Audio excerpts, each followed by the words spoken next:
வாழ்க வையகம், வாழ்க வையகம், வாழ்க வளமுடன்.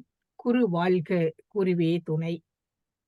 யாழ் மண்டல விண்ணலைவழி இணைப்பினில் இணைந்துள்ள நம் தலைவர் திருமிகு குழந்தைவேல் ஐயா அவர்களுக்கும், முனைவர் மாணிக்கவாசகம் ஐயா அவர்களுக்கும் 9 மைய தவ விளக்கத்தினை பாகம் 2 எமக்கு சிறப்பாக விளக்கிட இணைந்திருக்கும் எங்கள் பேராசிரியர் டாக்டர் பாலசுப்ரமணியம் ஐயா அவர்களுக்கும், மற்றும் சிந்தனை கேட்டு மகிழ்ந்திட இணைந்திருக்கும் சிந்தனையாளர்களாகிய சான்றோர் பெருமக்களாகிய உங்களுக்கும் யாழ் மண்டலத்தின் சார்பாக இனிய மாலை வணக்கம். இப்பொழுது இன்றைய நிகழ்வாக 9 மைய தவ விளக்கம் பேராசிரியர் டாக்டர் பாலசுப்ரமணியம் ஐயா அவர்களால் தரப்பட இருக்கின்றது.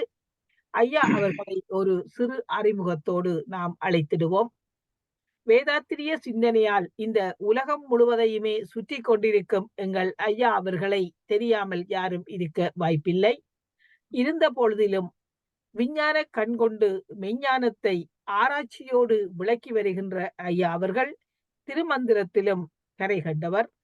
வேதாத்திரிய தத்துவ கருத்துக்களை கற்பிப்பதிலும் மிகவும் சிறப்பானவர். இவ்வாறு பல சிறப்புகளை எல்லாம் உடைய ஐயா அவர்களை இப்பொழுது எமக்கு 9 மைய தவ விளக்கம் பாகம் 2 நிகழ்த்தி தருமாறு அன்போடு அழைக்கின்றோம். வாழ்க வளமுடனைய. வாழ்க வையகம், வாழ்க வையகம், வாழ்க வளமுடன். சிந்தனையை உடல் நலத்தை சீரமைத்து உயிர்த்த குருவே வாழ்க. குரு வேதாத்ரி மகரிஷி சூட்சமாக எழுந்தரிலிருந்து இந்த வகுப்பு நடத்தி தருமாறு வேண்டிக் கொண்டு, உலக சமுதாய சேவா சங்கம் யாழ் மண்டல தலைவர் துணை பேராசிரியர் அருள்நிதி குழந்தைவேல் ஐயா அவர்களுக்கும், யாழ் மண்டலம் விஷன் துணைத் தலைவர் பேராசிரியர் ரகுபாலா அம்மா அவர்களுக்கும், உன்னியூர் மனவளக்கலை மன்ற அறக்கட்டளை தலைவர் பேராசிரியர் டாக்டர் மாணிக்கவாசகம் ஐயா அவர்களுக்கும், இந்த வகுப்பிலே கலந்து கொண்டிருக்கக்கூடிய அறிஞர் பெருமக்கள், சிந்தனையாளர்கள், பேராசிரியர்கள், துணை பேராசிரியர்கள், அருண்நிதியர்கள், உங்கள் அனைவருக்கும் என்னுடைய பணிவான வணக்கங்கள், வாழ்த்துக்கள். வாழ்க வளமுடன். 9 மையத்தவ விஞ்ஞான விளக்கம் என்ற முறையில் கடந்த வகுப்புகளில் சக்கரங்கள் நாடிகள் பற்றிய அடிப்படை விளக்கம்,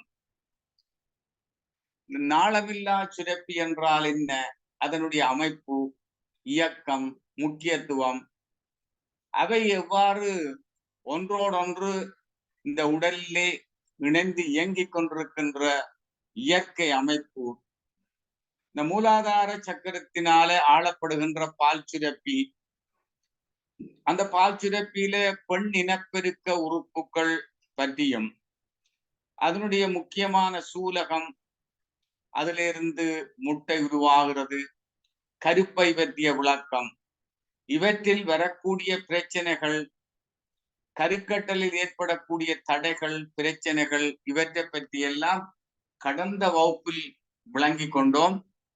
இந்த வகுப்பில் ஆண் இனப்பெருக்க உறுப்பு பற்றிய விளக்கமும், அதனைத் தொடர்ந்து மற்றைய சக்கரங்களோடு தொடர்புடைய நாளமில்லா சுரப்பிகள் பற்றிய விளக்கமும் தரப்படும்.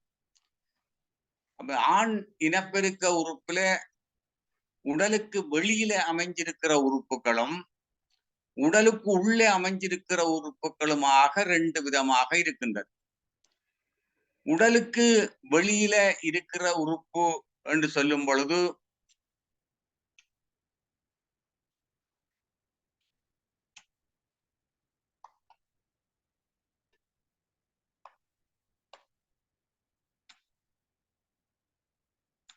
ஆண் இனப்பெருக்க உறுப்பு ஆண் குறி, விதை, இது 2ம் உடலுக்கு வெளியில இருக்கக்கூடிய உறுப்புகள். உடலுக்குள்ள இருக்கக்கூடிய உறுப்புகள் தான் முக்கியமான 3 விதமான சுரப்பிகள்.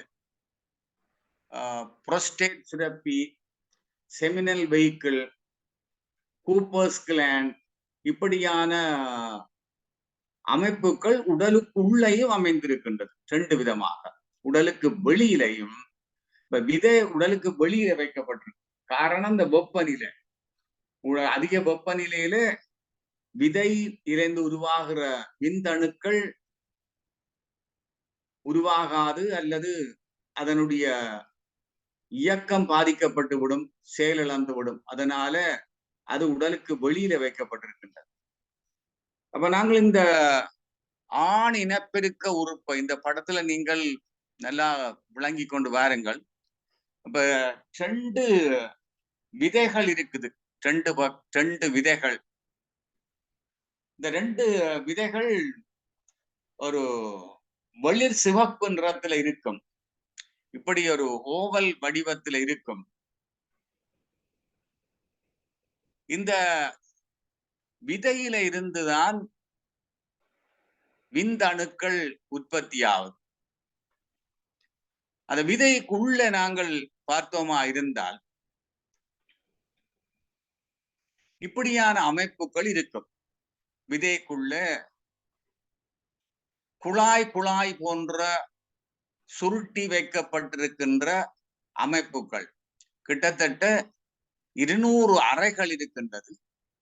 அந்த ஒவ்வொரு அறைக்குள்ளேயும் இந்த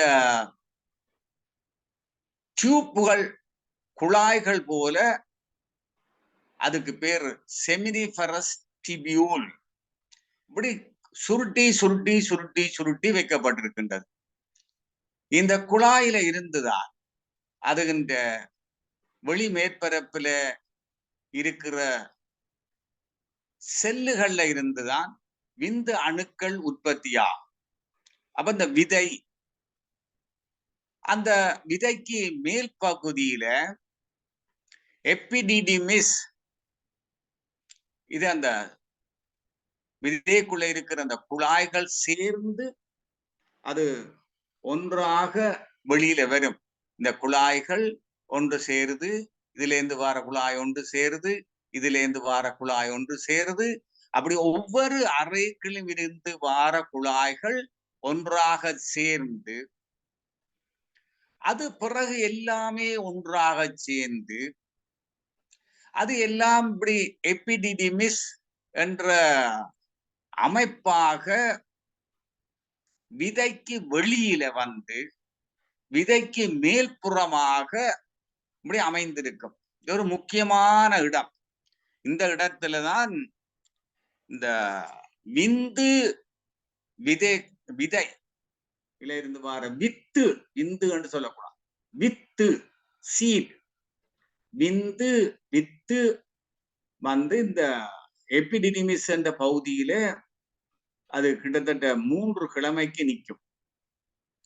பிறகு இந்த விந்து அணுக்கள் இந்த வேஸ் டிஃபரன்ஸ், இப்படி ஒரு குழாய், இந்த குழாய்க்குள்ளால இந்த விந்து அணுக்கள் எல்லாம் இந்த எம்பூலே என்ற பகுதியை கொண்டு செல்லப்படும். அப்ப 2 விதை, இளஞ்சிவப்பு, வெளிர் சிவப்பு நிறத்துல 2 விதைகள். அந்த விதைக்குள்ள செமினிஃபரஸ் டிபியூல், அது ஒரு 200 அறைக்குள்ள சுருட்டி வைக்கப்பட்டிருக்கும். அதெல்லாம் சேர்ந்து இப்படி குழாயாக வெளியில வந்து அந்த விதைக்கு மேல தொப்பி போல அதுல அமைக்கப்பட்டிருக்கும் எபிடிடிமிஸ், முக்கியமான பகுதி. அதுல இருந்து வார அந்த விந்து அணுக்கள் கொண்டு வரப்பட்டு இந்த அம்பியூலா, விதிமுனை என்ற பகுதியை கொண்டு வரப்படும். அது கொண்டு வந்ததன் பிறகு இதுல பார்த்த பக்கத்துல செமினல் வெஹிக்கிள், இது ஒரு முக்கியமான ஒரு சுரப்பி. இதுல இருந்து பலவிதமான சுரப்புகள் சுரக்கப்படும். இந்த சுரப்புகள் சேர்ந்துதான் சுக்கிலம், நான் சீவவித்து குழம்பு என்று சொல்லுவோம். அந்த சுக்கிலத்துல முக்கியமான பகுதி இந்த செமினல் வெஹிக்கிள்ல இருந்து சுரக்கப்படுகின்ற பலவிதமான பொருட்கள். அது நீங்க இனி காண போறீங்க ஸ்லைட்ஸ்ல. அதெல்லாம் சேர்ந்து இந்த செமினல் வெஹிக்கிள்ல சுரப்பெல்லாம் சேர்ந்து பிறகு அந்த விந்து அணுக்கள் இந்த சுரப்போட சேர்ந்து இஜாக்குலேட்டரி டக்ட், சுக்கிலத்தை வெளியேற்றுற குழாய், இஜாக்குலேட்டரி டக்ட். அந்த குழாய்க்குள்ளாலதான் இந்த விந்து அணுக்கள் இந்த விந்து திரவத்தோட சுக்கில திரவத்தோட வெளியேற ஆயத்தமாகி வெளியில வரும். அப்படி வரும் பொழுது இன்னும் ஒரு முக்கியமான சுரப்பி இதுக்குள்ள இருக்குது, புரோஸ்டேட் சுரப்பி. வருங்க, புரோஸ்டேட். இது ஒரு டியூப் வருது, இங்க சிறுநீர் பையிலேருந்து ஒரு டியூப் வரும். அந்த சிறுநீர் பையிலேருந்து வார டியூப்புக்கு வெளியில இப்படி புரோஸ்டேட் சுரப்பி. இது ஒரு முக்கியமான சுரப்பி. பலவிதமான ரசாயன பொருட்களை சுரந்து இந்த சுக்கிலத்துல கலக்கும். அது என்னென்னலாம் பார்ப்போம். மிக முக்கியமானது. அது பிறகு கீழே வரும். கீழே வந்தால் bulbo urinary gland, bulbo urinary gland, Cowper's gland, Cowper's gland. இதுல இருந்தும் சுரப்புகள் சுரப்பு எல்லாம் சேர்ந்துதான் இந்த சுக்கிலம் என்ற நிலைக்கு வரும். இந்த சுக்கிலம் பாருங்க, இந்த இது விதை, இந்த விதையில இருந்து பேஸ் டிஃபரன்ஸால இப்படி விந்தணுக்கள் வந்து இங்க வந்துடுது. இப்ப இதுல ஒரு சுரப்பு வெண்மையான சுரப்பு, இதுல ஒரு சுரப்பு வெண்மையான சுரப்பு, இதுல ஒரு சுரப்பு வெண்மையான சுரப்பு. 3 சுரப்பிகள் மிக முக்கியமானது. உடலுக்குள்ள இருக்கிற சுரப்பிகள் 3 ஆனந்த உறுப்போட சேர்ந்த prostate gland, bulbo urinary gland, Cowper's gland, seminal vehicle. இது 3ம் மிக முக்கியமான சுரப்பிகள். நாங்கள் தெரிஞ்சிருக்க வேணும் கட்டாயம். அப்ப இது எல்லாம் சேர்ந்துதான் சுக்கிலமாக இந்த சுக்கிலத்தை வெளியேற்றும் பொழுது, உடல் உறவின் பொழுதோ அல்லது புற தூண்டுதலாலோ புறக்காம தூண்டுதலினாலோ இந்த சுக்கிலம் வெளியேறலாம். இந்த வகையில தான் இந்த சுக்கிலம் அப்படி வெளியேறும். இந்த கவனிச்சு கொள்வோம். அப்ப நாங்கள் இது எப்படி தூண்டப்படுகிறது? இந்த விதையில விந்து அணுக்கள் எப்படி தூண்டப்படுகின்றன அதை நல்லா விளங்கி கொள்ள வேணும். இந்த காயகல்ப பயிற்சிக்கும் உதவியா இருக்கும். இது என்னென்ன ஹோமோன்கள் சம்பந்தப்பட்டிருக்கு, இந்த பால் முதிர்ச்சி என்றது என்ன, அது எப்படி இந்த காயகல்ப பயிற்சியால சீர் செய்யப்படுகின்றது, இந்த 9 மையத்தவத்தால சீர் செய்யப்படுகிறதுன்னு பார்த்தா, இந்த நமது உடலுக்குள்ள இந்த விதையில இருந்து டெஸ்டோஸ்டிரோன் ஹோமோன் சுரக்கப்படும். அந்த டெஸ்டோஸ்டிரோன் ஹோமோன் தான் ஆண் தன்மைக்கு காரணமானது. அது சமநிலையில இருக்க வேணும். அது குறைஞ்சால் இந்த ஹோமோன்கள் இந்த தூண்டுதல் நடக்கும். அப்ப இது குறையும் பொழுது இத வேற மூளை, இந்த மூளைக்குள்ள முன்மூளையில் நடுப்பகுதியில ஹைப்போதலமஸ், ஹைப்போதலமஸ் என்ற பகுதி, இந்த பகுதி ஹைப்போதலமஸ், இந்த பகுதி தூண்டப்பட்டு அதுல இந்த ஒரு ஹோமோன் சுரக்கப்படும். GnRH, gonadotropic releasing hormone. ஆறுதலா சொல்லிக்கொள்வார். இந்த ஹோமோன் ஹைப்போதலமஸ்ல இருந்து சுரக்கப்படும். அது அந்த ஹோமோன் பிட்யூட்டரி சுரப்பி, ஆக்னா சக்கரத்தால் ஆளப்படுகின்ற பிட்யூட்டரி சுரப்பியின் முன்பக்கம் ஆன்டீரியர் பிட்யூட்டரி சுரப்பின்னு சொல்றோம். பிட்யூட்டரி சுரப்பியை போய் தூண்டும். அந்த பிட்யூட்டரி சுரப்பியில இருந்து 2 விதமான ஹோமோன்கள் சுரக்கப்படும். ஒன்று FSH, follicle stimulating hormone, மற்றது luteinizing hormone, SH, LH, LH. இது FSH, LH. இந்த ஹோமோன்கள் ரெண்டும் இந்த விதைக்கு வரும். விதையில வந்து அந்த விதையில இருக்கக்கூடிய செல்லுகளை தூண்டும். பாருங்க, விதையில இருக்கிற டியூப்கள், செமினிவரஸ் டிபியூல். இந்த டிபியூலை எடுத்து குறுக்கால வெட்டினோமா இருந்தால் அது இந்த தோற்றம் இப்படி இருக்கும். ஒவ்வொரு டியூப்பையும் எடுத்து குறுக்கு பகுதியாக நாங்க வெட்டுறோம். வெட்டி போட்டு மைக்ரோஸ்கோப்ல பார்த்தா இந்த தோற்றம் இருக்கும். இப்படியான ஒரு தோற்றம் இருக்கும். இந்த தோற்றத்தை நுணுக்கமா பாருங்கள். இதுல 3 விதமான செல்லுகள் இருக்கும். 3 விதமான செல்லுகள். ஒன்று இந்த விந்து அணுக்களை உருவாக்குற ஜெர்ம் லைன் செல்ஸ், அதான் இந்த ஸ்டெம் செல்ஸ் என்றது. இதுல இருந்தா விந்து அணுக்கள் உருவாக்க போகுது. இனி அதுக்கு பக்கத்தில இது இறை அதிசயம். இந்த உருவாகிற விந்து அணுக்களுக்கு உணவளிச்சு பராமரிச்சு அதை வளர்க்கிறதுக்காக நர்சிங் செல், நர்ஸ் அப்படி இயற்கையாக இறைவன் எங்களுக்குள்ள நர்ஸையும் வச்சிருக்கிற நர்சிங் செல். அதுதான் இந்த விந்தணுக்களுக்கு தேவையான நியூட்ரிஷன், சத்து பொருட்களை கொடுத்து இதை வளர வைக்குது. அதே நேரத்தில் இன்னும் ஒரு குரூப் ஆஃப் செல்ஸ் இருக்குது, லெடிக் செல்ஸ்.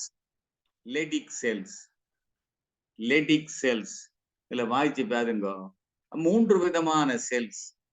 இது ஒன்றும் பெரிய கஷ்டமான விஞ்ஞானம் கிடையாது. இது ஸ்டெம் செல்ஸ். இதுல இருந்தா விந்தணுக்கள் உருவாகும். ஜெர்ம் லைன் செல்ஸ் அல்ல ஸ்டெம் செல்ஸ். அதுல இருந்து உருவாகிற விந்தணுக்களை பராமரிக்கிறதுக்கு நர்சிங் செல், நர்ஸ் சாப்பாடு கொடுத்து வளர்க்கிறது. உள்ளுக்கே இப்படிலாம் நடக்குது. இது லெடிக் செல்ஸ். இதுல இருந்துதான் இந்த டெஸ்டோஸ்டிரோன் ஹோமோன், அதுகின்ற முன்னோடியில இருந்து இந்த டெஸ்டோஸ்டிரோன் என்ற ஹோமோன் உருவாக்கப்படும். அந்த டெஸ்டோஸ்டிரோன் என்ற ஹோமோன் இந்த விந்தணுக்கள் இந்த வளர்ச்சிக்கு மிக முக்கியமானது. அது மட்டும் இல்லாமல் இந்த FSH என்ற ஹோமோன் பிட்யூட்டரி சுரப்பியில இருந்து வந்து இந்த FSH இந்த செமினிவரஸ் டிபியூல்ஸை தூண்டி விட்டாத்தான்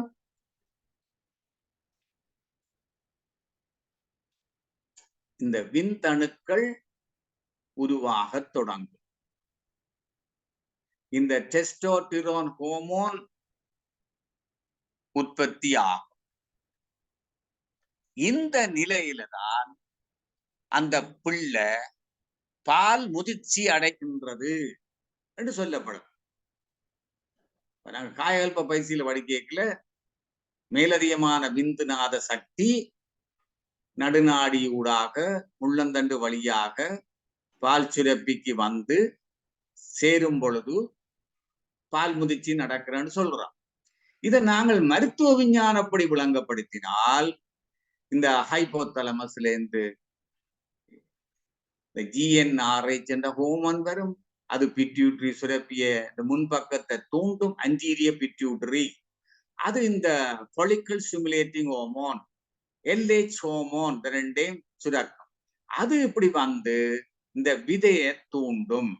விதையில இருக்கிற செமினிஃபரஸ் டிபியூல்ஸ், அந்த செமினிஃபரஸ் டிபியூல், அந்த செமினிஃபரஸ் டிபியூல்ஸ்ல இருக்கிற இந்த ஸ்டெம் செல்ஸ், அதுல இருந்தா செல்கள் அதை தூண்டும். இந்த லெடிக் செல்ஸ், அந்த லெடிக் செல்ல இந்த LH என்ற ஹோமோன் தூண்டும். இந்த LH இந்த ஹோமோன் தூண்டும். அது தூண்டினால் இந்த லெடிக் செல்ஸ்ல இருந்து டெஸ்டோஸ்டிரோன் என்ற ஹோமோன் சுரக்கும். இந்த டெஸ்டோஸ்டிரோன் ஹோமோன் இந்த விந்தணுக்கள் இந்த வளர்ச்சிக்கு மிக மிக முக்கியமானது மட்டுமில்லாமல் எங்களுடைய துணைப்பால் இயல்புகளை கேரக்டர்ஸ், செகண்டரி செக்ஷுவல் கேரக்டர்ஸ், துணைப்பால் இயல்புகளை உடல்ல தூண்டுறது, உருவாக்குறது இந்த டெஸ்டோஸ்டிரோன் என்ற ஹோமோன். அப்ப அந்த மூளையில இருந்து ஹைப்போதலமஸ்ல இருந்து GnRH வந்து அது பிட்யூட்டரி சுரப்பியை தூண்டி இந்த FSH என்ற ஹோமோனை சுரக்க அது வந்து எங்களுடைய விதையை தூண்டி விதையில இருந்து இந்த விந்து அணுக்களை உற்பத்தி செய்யறத தூண்டும். இதுதான் பால் முதிர்ச்சி, பிள்ளை பெரிய பிள்ளை ஆகுது. இந்த லியூட்டினைசிங் ஹோமோன் இந்த லெடிக் செல்ஸை தூண்டி அதுல இருந்து டெஸ்டோஸ்டிரோன் அது இந்த முன்னோடியில இருந்து உருவாக்கப்பட்டு அது இந்த துணைப்பால் இயல்புகளை கொடுக்கும். அப்ப ஆணில சில மாற்றங்கள், குரல்ல மாற்றங்கள், சில உரோமங்கள், சில முக்கியமான இடங்கள்ல உரோமங்கள் வளர்றது, ஆணினுடைய தோற்றத்தில மார்பு தோல் மூட்டுல ஏற்படுற மாற்றங்கள், உடல்ல மாற்றங்கள், பெண்ணிலும் அப்படி மாற்றங்கள் ஏற்படும். இப்படியான மாற்றங்களுக்கு காரணம் இந்த டெஸ்டோஸ்டிரோன் என்ற ஹோமோன். அப்ப அந்த எல்லாவற்ற தூண்டுதலாலையும் இந்த விந்து அணுக்கள் உருவாகும். அப்ப விந்து அணுக்கள் உருவாகினாலும் அவை முழுமையான வளர்ச்சி அடைஞ்சிருக்க மாட்டுறார். அப்ப முழுமையா அடைஞ்சு அந்த விந்து அணுக்கள் வெளியில வந்து இந்த எபிடிடிமிஸ் என்ற பகுதியில தங்கி நிற்கும். அப்ப அந்த தங்கி நிற்கும் பொழுதுதான் அந்த விந்து அணுக்களுக்கு சில விதமான பயிற்சிகள் கொடுக்கப்படும். அதனுடைய வால் முழுமையாக வளர்ச்சி அடையும். அது எப்படி நீந்த வேண்டும், எப்படி முட்டையை நோக்கி ஓட வேண்டும், அப்படியான சில பயிற்சிகள் இந்த இடத்துல தங்கி இருந்து கொடுக்கப்படும். அதன் பிறகுதான் இந்த விந்தணுக்கள் வெளிக்கிடும். ஆனால் இது இயற்கையாக இதுக்கு 21 நாள் எடுக்கும்.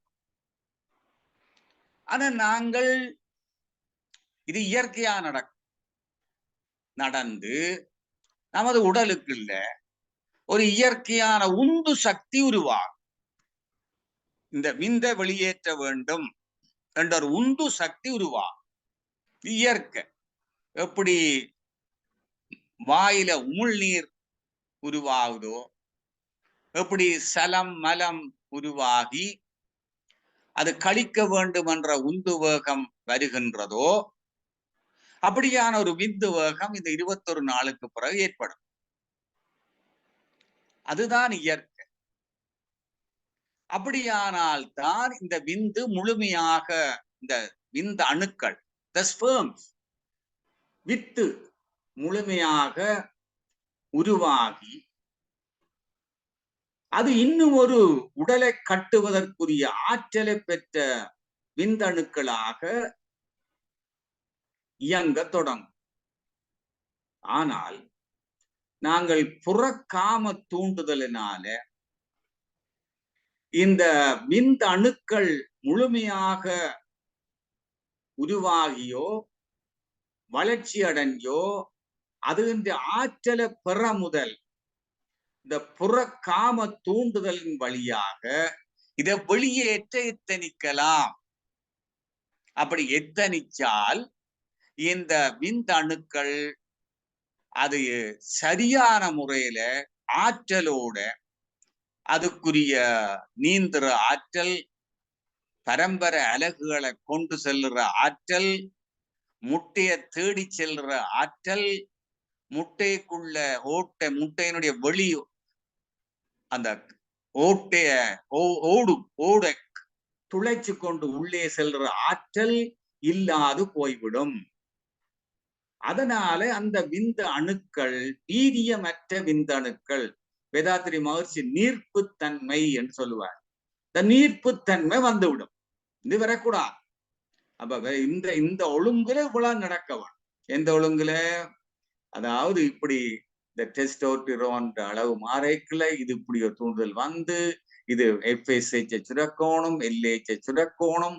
அது இந்த செமினிபரஸ் டிபியூல்ஸ் அதுல இருக்கிற அந்த ஸ்டெம் செல்ஸை தூண்ட வேணும், இந்த லெடிக் செல்ஸை தூண்ட வேணும். இதெல்லாம் சரியாக வளர வேணும். அது ஆறுதலா வந்து எபிடிடிமிஸ்ல சேர்ந்து இருக்க வேணும். அதெல்லாம் முடிஞ்சு அது பிறகு மேல வந்து அது இந்த சுக்கிலமாக இன்னும் ஒரு குழந்தைய உருவாக்க போறோமா, அல்லது இந்த சுக்கிலத்தை இந்த விந்துநாத சக்திய அந்த காமாக்கினியாக இருக்கிற விந்துநாத சக்திய உலக நாட்டத்துல புலன் வழிய செல்லாமல் சிவயோக போகத்துக்குள்ள மேல் நோக்கி கொண்டு சென்று நடுநாடி வழியாக உச்சிக்கு கொண்டு சென்று அங்கே சிவத்துடன் இணைக்க போறோமா? என்ன செய்ய போறோம்? 21 நாளுக்கு பிறகு என்ன செய்ய போறோம்? இது எல்லாம் தீர்மானிக்கப்படும். இந்த ஆற்றல் இந்த 9 மைய தவத்தால மூலாதாரத்துல நாங்கள் தவம் செய்யும் பொழுது இந்த ஆற்றல் கிடைக்கும். அப்ப ஒரு விந்து அதை நாங்கள் எடுத்து பார்த்தோமா இருந்தா, இப்ப ஒரு முறை விந்து வெளியேறினால் கிட்டத்தட்ட 600 மில்லியன் விந்தணுக்கள் வெளியேறும். ஒரு ml சுக்கிலம், ஒரு ml ஒரு சுக்கிலம், ஒரு ml 80 ml பிளட்டுக்கு சமம். 80 ml பிளட் அது மாற்றம் அடைஞ்சுதான் ஒரு ml சுக்கிலம் உருவாகும் என்று வச்சுக்கொள்ளும். 300 மில்லியன் விந்தணுக்கள் அதுக்குள்ள இருக்கும். 300 தொடக்கம் 600 மில்லியன் விந்தணுக்கள். அப்படியான இந்த விந்த அணுக்களை நாங்கள் ஆராய்ந்து பார்த்தோமானால் மிக கட்டாயம் விளங்கி கொள்ளணும், எல்லோரும் தெளிவாக விளங்கணும் விந்தணுவை. அப்ப அதுல தலை பகுதி இருக்கு, நடு பகுதி இருக்கு, பாடி, இது ஹெட், இது பாடி, இது டெயில். 3 பகுதி விந்தணுக்களுக்கு. தலைப்பகுதி, உடம்பு பகுதி, வால் பகுதி எல்லாம் முக்கியம். அப்ப தலைப்பகுதியை பார்த்தால் இந்த தலை இந்த ஷேப்ல இருக்கவா, மாறக்கூடாது. ஷேப் மாறக்கூடாது. ஷேப் மாறவே கூடாது. ஷேப் மாறினா அது வீரியம் இல்லாத விந்தணுவா போயிடும். அதை அடுத்த ஸ்லைட்ஸ் பார்க்க போறோம். அப்ப இந்த ஷேப்ல இருக்கணும் கட்டாயம். வட்டமா இருக்கக்கூடாது, குவிவா இருக்கக்கூடாது, மெல்லிசா இருக்கக்கூடாது, நூல் போல இருக்கப்படாது, செண்டு தலையோட இருக்கப்படாது. இப்படி இருக்கவா. சரி, அதுக்குள்ள பார்த்தா அக்ரோசோம் என்ற ஒரு பகுதி. அக்ரோசோம் கஷ்டமான இங்கிலீஷ் கிடையாது. அக்ரோசோம் இதுல இருந்தான் ஒரு நொதியம் வரும். அந்த நொதியம் தான் இந்த விந்து முட்டையை துளைத்து கொண்டு போறதுக்கு முதல் இந்த அக்ரோசோம் இருக்கிற அந்த நொதியங்கள் தான் போய் அந்த முட்டையின் வெளிப்பகுதியை கரைச்சு அதுக்குள்ள ஒரு துளையை ஏற்படுத்தி அந்த துளைக்குள்ளால விந்தணுக்கள் முட்டைக்குள்ள போறது வழிவகுத்து கொடுக்கிறது இந்த அக்ரோசோம் தான். அப்ப அக்ரோசோம். அடுத்தது கரு, நியூக்ளியஸ். இந்த கருத்துலதான் எங்களோட பரம்பரை இயல்புகள் எல்லாம் கொண்ட DNA இருக்கு. இதுதான் முக்கியமானது. ஒரு ஜெட் என்ஜின் மாதிரி நினைச்சு கொள்ளும். Jet engine. இந்த ஜெட் என்ஜினுக்குள்ள தலைக்குள்ள இந்த இருக்குது அட்டோமிக் பொம்மை கொண்டு போற மாதிரி இது கொண்டு போகுது. என்னத்த? பரம்பரை இயல்புகளை கொண்ட நிறமூர்த்தங்கள் DNA கொண்டு போகுது. அந்த DNA சரியாக இருக்கிறது ஜிங்க், நாகம் தேவை. அதுவும் இதோட சேர்ந்திருக்கு. ஜிங்க் மிக முக்கியமானது. ஜிங்க் அது சேர்ந்திருக்கும். சரி, இதுக்கு அடுத்த பகுதி இதை சொல்றது சென்ட்ரியோல். சென்ட்ரியோல், இந்த சென்ட்ரியோல் இது முட்டையில இல்ல, விந்துல தான் இருக்குது, விந்து அணுக்கள்ல தான் இருக்கு. இந்த சென்ட்ரியோலை அடிப்படையா வச்சுத்தான் தாயினுடைய கருப்பையில இந்த விந்தணுக்களும் முட்டையும் கருக்கட்டி அந்த ஒரு செல் உள்ள கரு உருவாகி அது 2 ஆகி 4 ஆகி 18 ஆகி 16 ஆகி பெருகும் பொழுது இந்த சென்ட்ரியோல், இதுலயும் கொஞ்சம் இன்னும் விளக்கம் இருக்கு, சென்ட்ரியோலை அடிப்படையாக வச்சுதான் அது பிரியும். அப்ப இது முக்கியம். அப்ப இந்த விந்தணு முட்டையை சந்திச்சு முட்டைக்குள்ள இந்த தலையை கொடுக்கல இந்த சென்ட்ரியோலும் சேர்ந்துதான் உள்ள போகும். அப்ப இவ்வளவு பகுதியும் முட்டைக்குள்ள போயிடும், அந்த மண்ணின் முட்டைக்குள்ள போயிடும், இவ்வளவு போகும். இதுவரை கரைச்சு கொடுக்க இது போகும் உள்ளுக்கு. சரி, இனி இதுல கழுத்து நெக் என்ற ஒரு பகுதி இருக்கு. இந்த கழுத்தை தொடர்ந்து இதுல இருக்குது இந்த இந்த ராக்கெட் அவ்வளவு வேகமாக ஓட போகுது. இந்த விந்தன் 1.5 மில்லிமீட்டர் பெர் மினிட், இதான் இந்த வேகம், மிகப்பெரிய வேகம். ஏன்னா இது சைஸ் 20 மைக்ரோன் தான். அப்ப 1.5 மில்லிமீட்டர் வேகம் என்று சொல்லும் பொழுது மிகப்பெரிய வேகம். அந்த வேகத்துல ஓடவும் ஓடுறது சக்தி தேவை.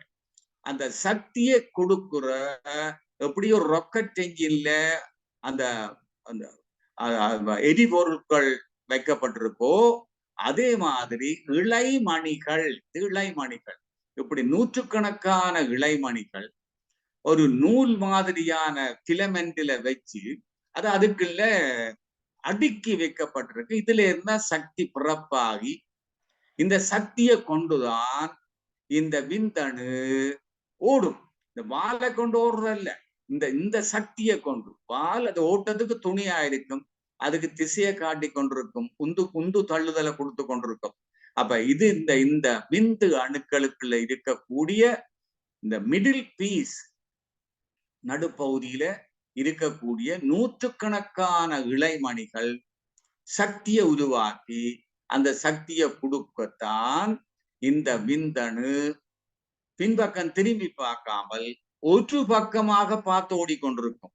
ஒரு பக்கமாக தான், பின்பக்கம் திரும்பி பார்த்து பார்க்காது, நேர ஓடிக்கொண்டிருக்கும்.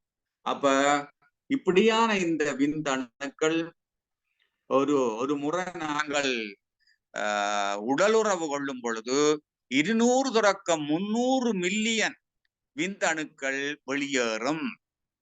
அதுல கிட்டத்தட்ட 60% என்றாலும் நோமல் ஷேப்பிலையும் நோமல் சைஸ்லையும் இருக்க வேணும். அது மட்டும் இல்லாமல் அதுகின்ற அந்த மோர்டாலிட்டி ஸ்பீட், அது இந்த வேகம், ஓடுற வேகம், முட்டைய தேடி ஓடுற வேகம், தேடி கருக்குழி புகுந்து அங்கு உருவம் 2ஆக ஓடி விழுந்ததே.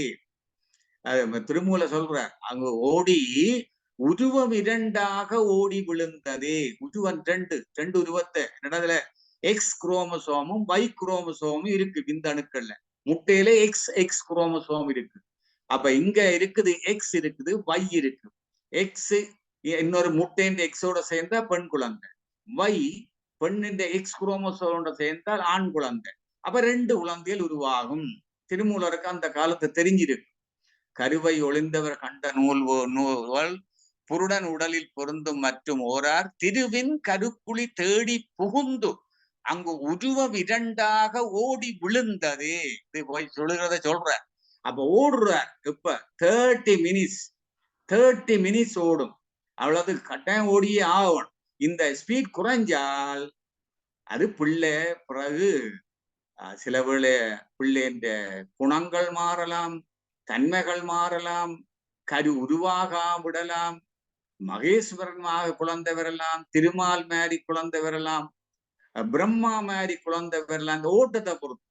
இப்ப இது ஓடுறதுக்கு மேலால முட்டை ஓடிவிட்டால் அது ஒரு குழந்தை, இது கூட ஓடிவிட்டால் அது இன்னொரு மாதிரியான குழந்தை எல்லாம் சொல்லப்படுது. இது எப்படி எல்லாம் கண்டுபிடிச்சா திருமூலர் அந்த காலத்துல.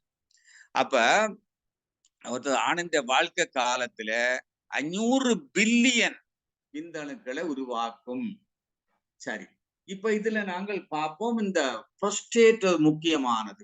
இந்த புரோஸ்டேட் ஏன் அங்க இருக்குது, இந்த புரோஸ்டேட்டின் ஃபங்க்ஷன் என்ன, ஏன் அந்த புரோஸ்டேட் எங்களுக்கு இருக்குது, அது எப்படி இந்த பயிற்சிகளால நான் காயற்ப பயிற்சி 9 மைய தவத்தில் எல்லாம் அந்த காந்த ஆற்றல் வந்து இந்த புரோஸ்டேட் சுரப்பிய, இந்த கூப்பர்ஸ் கிளாண்ட், பல்போஜுத்ரல் கிளாண்ட், இந்த செமினிஃபரஸ் டிபியூல்ஸ், இந்த செமினல் வெஹிக்கிள் எல்லாத்தையும் தூண்டும் அந்த காந்த ஆற்றல். அதான் இந்த 9 மைய தவத்தில் இருக்கிற மகிமை.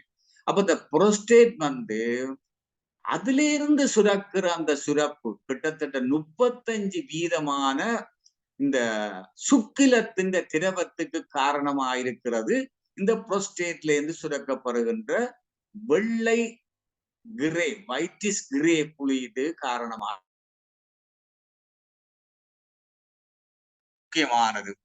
மற்றது இந்த புரோஸ்டேட்டால சுரக்கப்படுற அந்த சுரப்புல நொதியங்கள் இருக்குது, ரெண்டாவது ஜிங்க் இருக்குதான் முக்கியமானது. ஜிங்க், நாகம், இது இந்த விந்து அணுவினுடைய தலையில இருக்கிற அந்த கரு, அந்த டிஎன்ஏ, அது தன்மையை இழக்காமல் பாதுகாப்பாக முட்டையை சென்றடைகிறதுக்கு இந்த ஜிங்க் தேவை.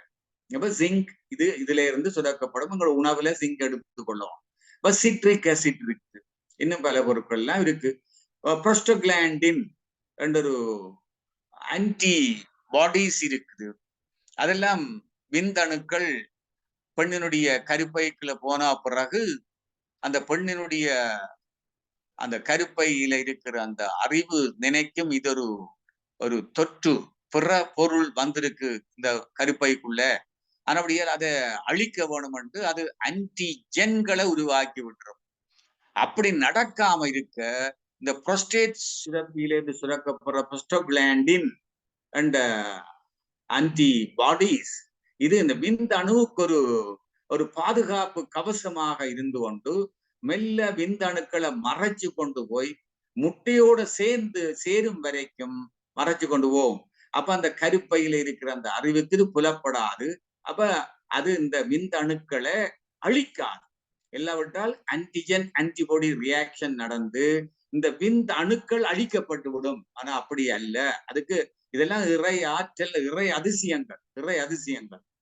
அப்ப இது இந்த சுரப்புகள் இருக்கிறபடியாலதான் இந்த விந்த அணுக்கள் லேசாக நீந்தி இந்த பெண்ணினுடைய புறப்புறுப்புகள் ஆயிருக்கலாம் சரி, ஆணினுடைய ஆண் குறிக்களாலும் சரி, லேசாக சென்று சேர்றதுக்கு இந்த திரவம் அதுல இருக்கிற பொருட்கள் உதவியாக இருக்கும். அது மட்டும் இல்லாமல் இந்த புரோஸ்டேட்ல அதுல தசைகள் இருக்கு. அந்த தசைகள் சுருங்கி விரிகிறதால அது இந்த சீமன் என்ற சுக்கிலத்தை தள்ளிவிடும்.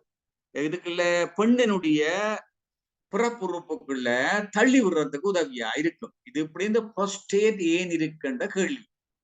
அப்ப இந்த சுக்கிலத்தை நாங்கள் எடுத்து ஆராய்ஞ்சு பார்த்தால் தான் இதைத்தான் நாங்கள் வித்து குழம்பு, சீவ வித்து குழம்பு என்று சொல்றோம். அப்ப சீவ வித்து குழம்பு என்று நாங்கள் அதை எடுத்து பார்த்தால் அதுல என்னென்ன இருக்கும், இந்த விந்த அணுக்கள் 2 தொடக்கம் 5 வீதமான விந்த அணுக்கள் இருக்குது. ஆக அவ்வளவுதான், இவ்வளவுதான் இருக்கும். ஆனால் இந்த செமினல் புளியிட், இந்த செமினல் வெஹிக்கிள்ல இருந்து வாரது 60 தொடக்கம் 75 வீதமான திரவ பொருட்கள், ரசாயன பொருட்கள் எல்லாம் வருது எங்க செமினல் வெஹிக்கிள்ல இருக்கு. அதுல என்ன இருக்கும், இந்த அல்கலைன் புளுயிட் இருக்கு. ஏன் அல்கலைன் என்றால் பெண்ணினுடைய பெண்ணுறுப்பு அமிலத்தன்மையானது. அப்ப அந்த அமிலத்தன்மையான அந்த பெண்ணினுடைய அமிலத்தன்மையை இந்த காரத்தன்மை சமநிலைப்படுத்தும். அப்பதான் அங்க அந்த விந்தணுக்கள் பாதிப்படையாமல் முட்டையை சென்றடையலாம். அதுக்காக இந்த அல்கலைன் புளுயிட் அதுக்குள்ள இருக்கு. அப்ப இது அதுக்கோட சேர்த்து அதுக்கு தேவையான உணவு சத்து பொருட்கள், அமினோ ஆசிட்டுகள், என்சைம்கள், இந்த ஃப்ரக்டோஸ் என்ற உணவு பொருள், இதெல்லாம் மற்றது இந்த இந்த இம்யூன் ரியாக்ஷனுக்கு காரணமாயிருக்கிற பொருட்கள் எல்லாம் இதுக்குள்ள இருக்கு. இனி இந்த புரோஸ்டேட்டிலேருந்து சுரக்கப்படுற சுரப்பு 25 தொடக்கம் 30% திரவத்தன்மை இந்த புரோஸ்டேட்டில இருந்து சுரக்கும். எல்லாம் சேர்ந்துதான் இந்த வெண்மையான சுக்கிலம் வரும். அதைத்தான் நாங்க ஜீவ வித்து குழம்புன்னு சொல்றோம். ஜீவ வித்து குழம்பு அதுக்குள்ள விந்துநாத சக்தி இருக்கு. அந்த சீவவித்து குழம்பு விந்துநாத சக்தி அல்ல, அது விந்துநாத சக்தி அதுக்குள்ள இருக்கு. அதுக்குள்ள இந்த ஸ்பெர்ம்ஸ் இருக்கு, விந்துநாத சக்தி இருக்கு, இவ்வளவு பொருட்களும் இருக்கு. 25 விதமான பொருட்கள் இருக்கு, மேற்பட்ட பொருட்கள் இருக்கு எல்லாம். அப்ப அசிட் பாஸ்பேட்டேஸ் என்ற நொதியம், சிட்ரிக் அசிட், புரோட்டியலிட்டிக் என்சைம், ஜிங்க், இது எல்லாம் இதுக்குள்ள இருக்கு. அப்ப அது மட்டும் இல்லாமல் இந்த புரோஸ்டேட்டுக்குள்ள இந்த ஜிங்க் இருக்கிறது மிக மிக முக்கியமான. சரி, எல்லாம் சேர்ந்து ஒன்றா சேர்ந்து கீழே விரையக்குள்ள ஆண் உறுப்புகளை விரையக்குள்ள கடைசியாக இந்த கூப்பர்ஸ் கிளாண்ட், பல்போ ஜுரேத்ரல் கிளாண்ட், இந்த கூப்பர்ஸ் கிளாண்ட்ல இருந்து ஒரு மியூக்கஸ் மாதிரி, இப்ப லேசாக பெண் உறுப்புக்குள்ள இந்த பொருட்களை எல்லாம் ஆண் உறுப்பால கொண்டு சேர்க்கிறதுக்கு எந்த விதமான உராய்வும் இல்லாமல் போறதுக்காக இந்த மியூக்கஸ் என்ற பொருள் சுரக்கப்பட்டிருக்கு. அதோட கலக்டோஸ் என்ற நியூட்ரிஷனும் வரும். இது இந்த கூப்பர்ஸ் கிளாண்ட்ல இருந்து இது சுரக்கப்படும். நீங்க பார்த்திருப்பீர்கள், திருப்பியும் இருக்கா இங்க பார்த்து கொள்ளுங்க, ஆறுதலா சொல்லி கொண்டு போறேன்.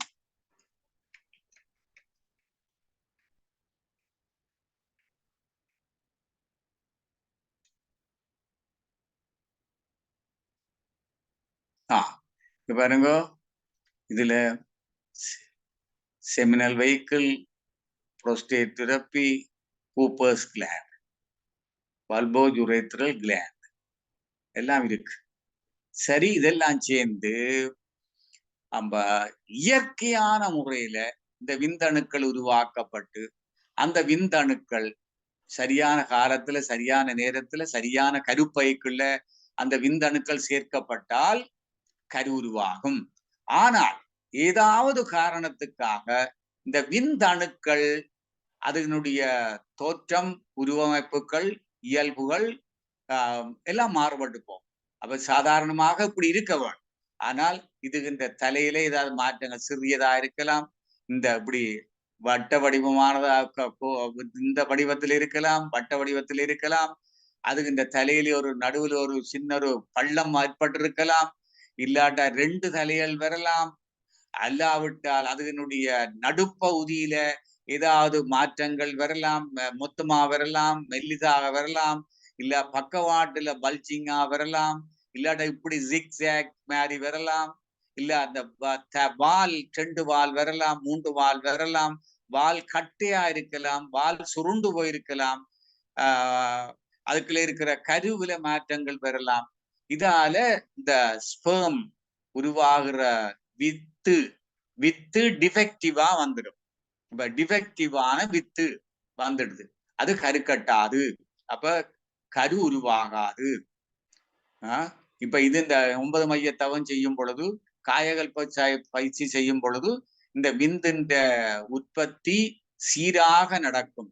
அதுகின்ற அமைப்பு, எண்ணிக்கை, அதுல இருக்கக்கூடிய பொருட்கள் எல்லாம் சரியாக இருக்கும். அப்ப கரு உருவாகும். டிஃபெக்டிவான விந்தணுக்கள் உருவாகும். அப்ப டிஃபெக்டிவான விந்தணுக்கள் உருவாகிறதுக்கு என்ன ஷேப்ல, அப்நார்மல் ஷேப் வாரத்துக்கு என்ன காரணம்? இப்ப விதையினுடைய டெம்பரேச்சர், இப்ப நாங்கள் டெலிபோனை பாக்கெட்ல வைக்கிறோம், அந்த டெம்பரேச்சர் இல்லாவிட வேற காரணத்தினால் டெம்பரேச்சர் கூடினால் அது அந்த விந்தணுக்கள் செமினிபரஸ் டியூபியூல்ஸ்ல விந்தணுக்கள் உருவாத பாதிக்கும். இனி டாக்ஸிக் கெமிக்கல், ரசாயன நச்சுத்தன்மையான ரசாயன பொருட்கள் சேர்ந்தால் இந்த விதை பாதிக்கப்பட்டு விந்தணுக்கள் உருவாவது பாதிக்கப்படும். இனி கிருமி தொற்றல், இன்ஃபெக்ஷன், அதால வரலாம், இல்ல பரம்பரை இயல்புகளால வரலாம். இதுகளால இந்த விந்தணுக்கள் அது சாதாரணமா இருக்க வேண்டிய ஷேப் இல்லாமல் வந்துடும். இப்ப இந்த விந்தணுக்கள் இந்த ஷேப் மிக முக்கியமானது. அப்ப ஷேப் 14% மேல நல்ல ஷேப்ல இருந்தால் கருக்கட்டுறதுக்குரிய சான்ஸ் கூடுதலாக இருக்கும். அது 4 தொடக்கம் 14% இருந்தால் ஒரு அளவுக்கு குறைஞ்சிடும், கருக்கட்டுற சான்ஸ் குறைஞ்சிடும். அது 0.3% இருந்தால் மிக பாதிப்பாக கருக்கட்டல் நடக்காம போய்விடும். அப்ப இப்படியான இந்த விந்தணுக்களை எப்படி நாங்கள் கண்டுபிடிக்கிறது? என்ன காரணங்கள்? இது எப்படி நாங்கள் இந்த இதை சரி கட்டலாம், கரெக்ட் பண்ணலாம்? இது எப்படி நாங்க சீர் செய்யலாம்? அப்ப வயசு செல்ல செல்ல செல்ல செல்ல 45 வயசுக்கு மேல செல்ல செல்ல செல்ல விந்தணுக்கள் இந்த உற்பத்தி குறைஞ்சு கொண்டு போகும். முட்டையின் உற்பத்தி குறைகிற மாதிரி குறைஞ்சு கொண்டு போகும். அப்ப இதுகள் எல்லாம் 40 வயசை தாண்ட குறைஞ்சிடும். அப்ப அதுக்கு எங்களுடைய உணவு, எங்களுடைய வாழ்க்கை முறை இதுகள் சரியா இருக்கணும். அப்ப என்ன செய்ய வேணும்?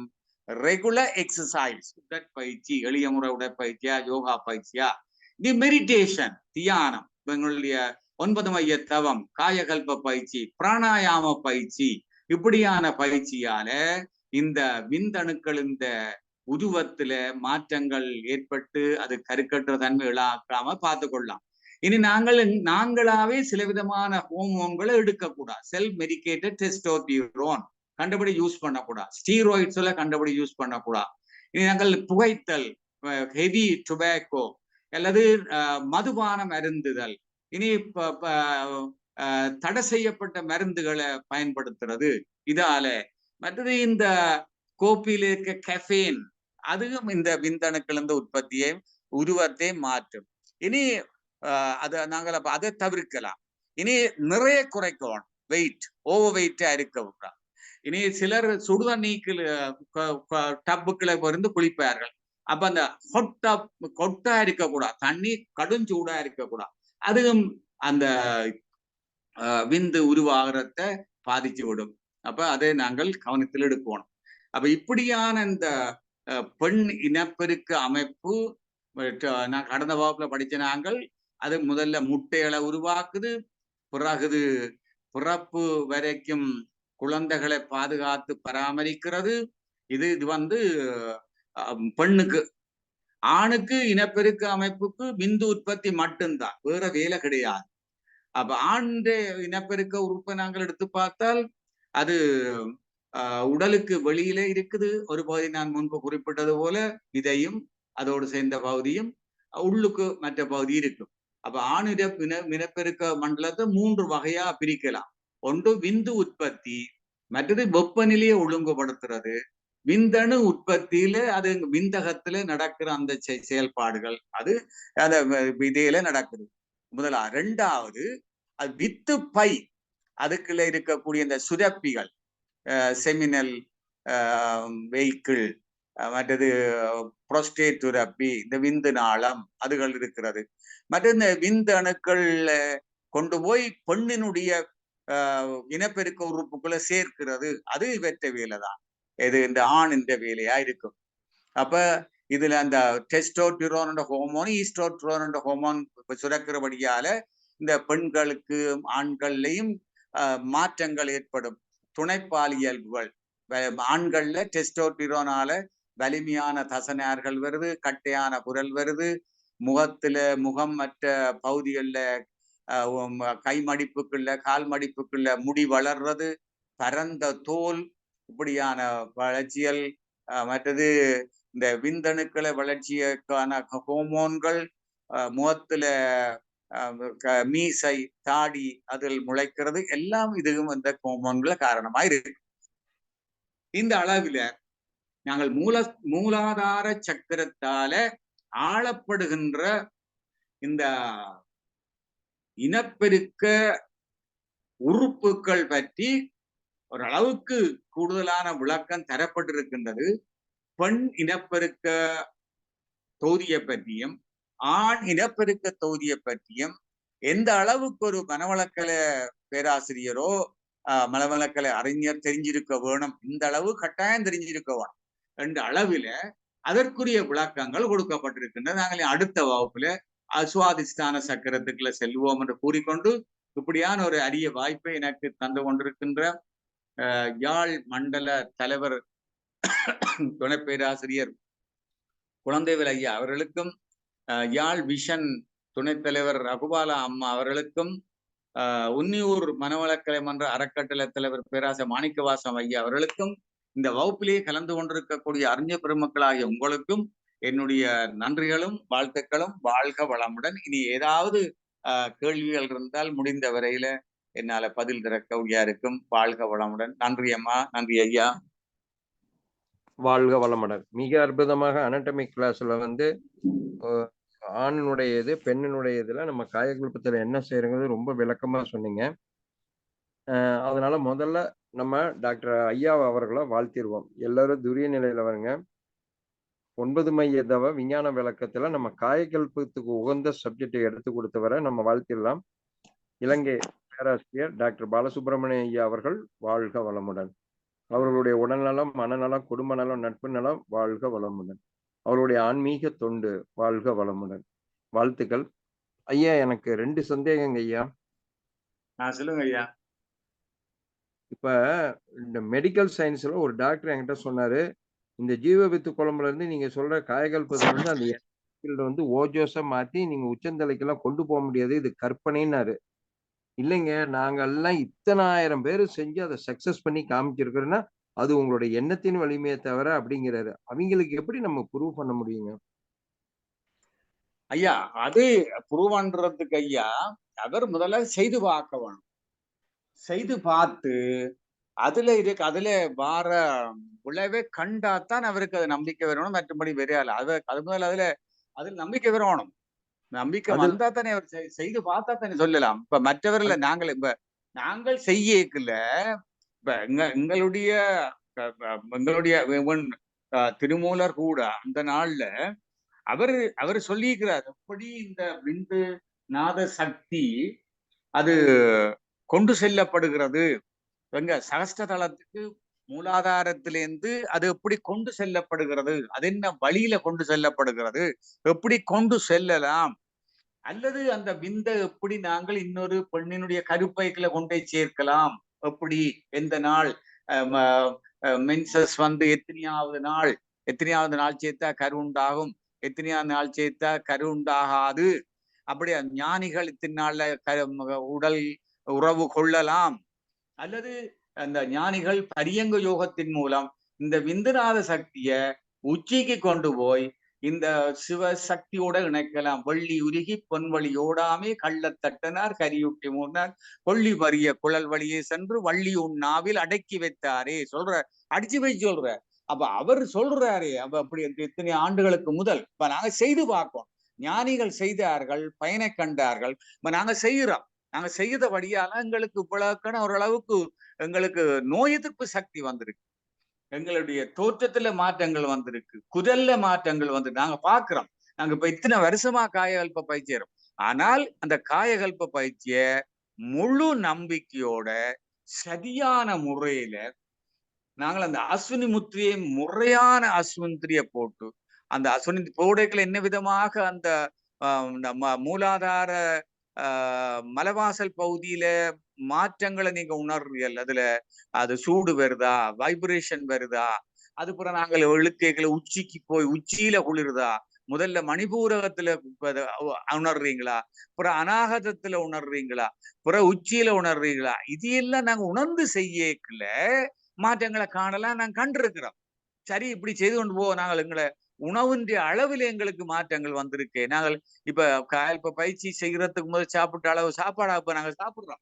சரியான முறையில பயிற்சியை செய்யணும். அப்ப அவர் சொன்னா போல காணாது. அவர் அதை நாங்கள் அப்படி இல்லை என்று சொன்னால் நாங்கள் அதை அந்த தூலமாக இந்த சக்தியை, இந்த விந்துநாத சக்தியை காட்டவே முடியாது. உடல்ல ஏற்படுற மாற்றங்களை கொண்டுதான் அவர் பார்க்கலாம். ஆனா விந்தணுக்களும் முட்டை அணுக்களும் ஒன்று சேர்றது கருப்பைக்குல, அது அவை பார்த்து கொள்ளுவேன், அது வேறு. ஆனா இந்த இந்த பயிற்சியால வார இந்த சூக்கும விளைவுகளை அது செய்துதான் பார்க்க வேணும். முதல் நம்பிக்கையோடு செய்ய வேணும். அப்படி நம்பிக்கையோடு செய்யாத உணரலாம், இல்லாட்ட உணர முடியாது.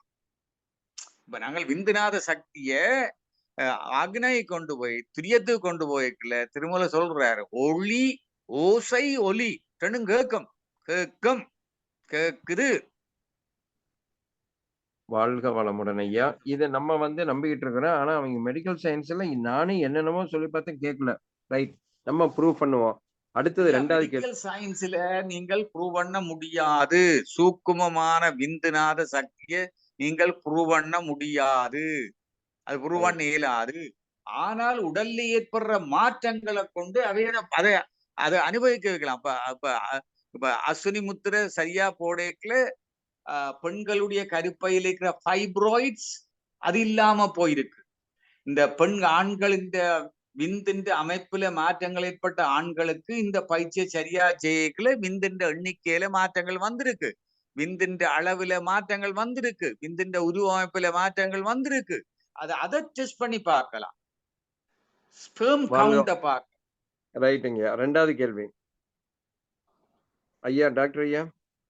சொல்லுங்க ஐயா. 2வது கேள்வி. பெண்ணின் கருப்பு பையில எது நுழைஞ்சாலும் உடைச்சு தூக்கி எறியக்கூடிய ஆற்றல் இருக்கும்போது இது மட்டும் எப்படி கருகட்டி குழந்தையா மாறுது?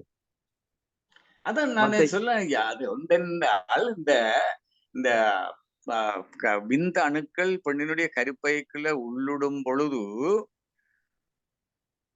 அது அங்க அதுல அதுக்கு அந்த பெண்ணின் எதிர்ப்பு சக்தி வராம இருக்கிறதுக்குத்தான் இந்த சுக்குலத்துல இருக்கிற மற்ற பொருட்கள் எல்லாம் உதவி செய்யும். அதுல முக்கியமாக இந்த புரோஸ்டோகிளாண்டின் என்ற ரசாயன பொருள் ஆன்டிபாடிஸ் அது இருந்து பாதுகாத்து கொண்டே அது சேர்க்கும். மற்றது இறை சக்தியினுடைய நோக்கம் என்ன? இந்த விந்துவும் நாதவும் சேர வேண்டும். இந்த விதை சீடு முட்டை ரெண்டும் சேர வேணும். அது இயற்கையினுடைய நியதி. அப்ப நியதிக்கு ஏற்ற மாதிரி அது அந்த இறை சக்தியே அது திருமூல சொல்லுவார், ஆக்குகின்றான் முன்பிருந்த 25 ஆக்குகின்றான் அவனாதி எம்மாறு ஆக்குகின்றான் கற்ப கோள்கையில் இருந்து ஆக்குகின்றான் அவனாவது அறிந்தே அவனே இருந்து அந்த விந்தே நாத்தையும் கொண்டு போய் அது போகைக்குள்ளேயே தனஞ்சயன் வாயுவையும் சேர்த்து கொண்டு போய் தனஞ்சயன் வாயு பாதுகாப்பை கொடுக்கும். இதுக்கெல்லாம் சுக்குலத்துக்கு விந்துக்கு பாதுகாப்பை கொடுக்கும். அந்த தனஞ்சயன் வாயுவையும் உள்ளுக்கு சேர்த்து கொண்டே இந்த பெண்ணுக்கும் கலவியில ஈடுபடுற பெண்ணுக்கும் ஆணுக்கும் தெரியாது.